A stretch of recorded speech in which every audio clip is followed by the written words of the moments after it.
Hi everybody, this is Boogast Reviews, and today I'm going to be doing a review on the Marvel Legends Across the Spiderverse Deluxe Cyborg Spider-Woman figure. Cyborg Spider-Woman does not come with any accessories, so let's go ahead and take a look at her head sculpt. So taking a look at this head sculpt, there's a lot going on with this head sculpt and just the figure in general, but I think Hasbro did a pretty good job on this. It almost looks like she has some sort of breathing apparatus on. She has two different plates on her eyes. It looks pretty cool. And the webbing almost looks like it's barbed wire. The gray webbing there that I think is made up of barbed wire looks really cool. It's painted very nicely on the head, but the webbing isn't painted that great on the body. So now let's go ahead and take a look at the rest of the figure. She comes with this huge metal piece on her chest attached by chains, and it looks like a spider in a way. I think it's supposed to be a spider logo attached by some chains. And they look pretty good, but I wish there would have been some silver printed on them or something. They're just cast in this flat brown color.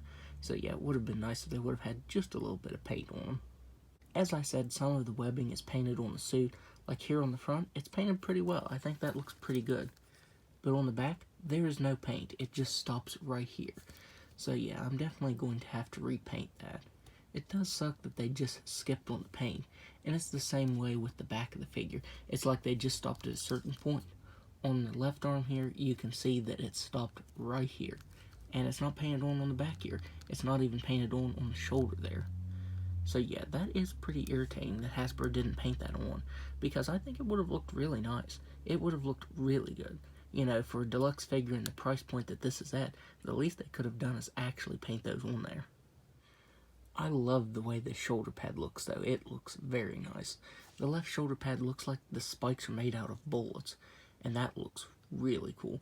But the thing is, these are very soft, rubbery type of material, so they do bend very easily. On the right side, you get this huge cannon for an arm, and I think this looks pretty good. Hasbro did a really awesome job on this. It's done a nice metallic marbleized silver color with some touches of gray on it. That looks really good. Hasbro should definitely cast more things like that in the future. I know some of the weapons and stuff have been just a flat gray color, but if they'd cast them in this marbleized silver color, that would look very nice. On the end of the cannon here, you get spikes, and just like with the bullets, they're very soft, so they're very easy to bend and get out of shape. On her left wrist, she has a spiked bracelet, and the spikes aren't painted, and neither are the spikes painted down here. Would have been nice if they would have at least painted them silver. So yeah, it does suck that there's some paint missing there. Her right leg has some sort of bandage and this metal armor piece on the knee, and on the left side some sort of belt thing, and it has some spikes on it, but it's just painted brown instead of painted silver. You get some more of the web lines, but here you can see they just stopped painting them. It's like they thought no one would see the back, so they didn't even need to paint it. So that is very irritating and a huge downside to this figure. The right boot is open and the left boot is all laced up. I do think it would have been nice if they would have cast the armor on the left toe here of the boot and the color that they cast the gun in. I think that would have looked really cool because I think that's supposed to be armor. This looks fine with a gray sole just because it's a normal sole, but I definitely think this one was meant to be armor. So now let's go ahead and go over her articulation. She has a ball-jointed head that can look up all the way, can look down just a little bit. She can move her head side to side. On the right arm, that's the cannon, it can only move out that far.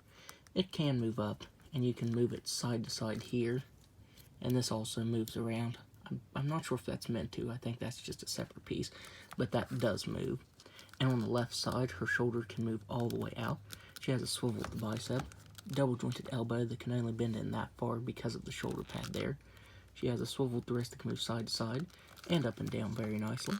She has a ball-jointed diaphragm that can move back just a little bit, and as you can see, they stopped painting right there. So if you move it back, you are going to get a break in the red paint.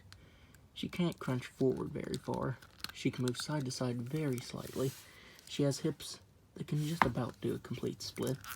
She can kick forward very slightly. She can barely kick back at all. She has a swivel at the thigh, double-jointed knees that only bend in that far due to the boots.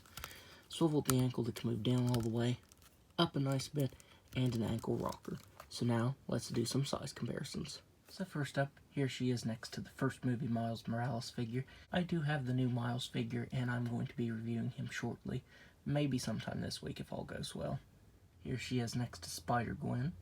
Here she is next to Peter B. Parker. And finally, there she is next to Spider-Punk. So overall, Hasbro did a really good job on this for the most part. I think it's sculpted really nicely. Hasbro did a really good job at all of the sculpt on this. I think it looks very nice. I think part of the reason for the higher price point on this figure is this is a one-off body mold. I don't think this is a body mold they'll ever use again for any other different figures. But the one big downside of this figure is the paint. It could have been painted a lot better. I think it just looks really bad how Hasbro just stopped painting the webbing on. Like I said, it's like they thought that since it's the back of the figure, no one will ever see it, so they don't need to paint it. For this being a deluxe figure, they definitely should have painted that on. But other than that, I do think this is a really cool figure, and it's a pretty interesting design to me at least. So that's my review. If you like this review, be sure to hit the like button and subscribe to my channel. Thanks for watching.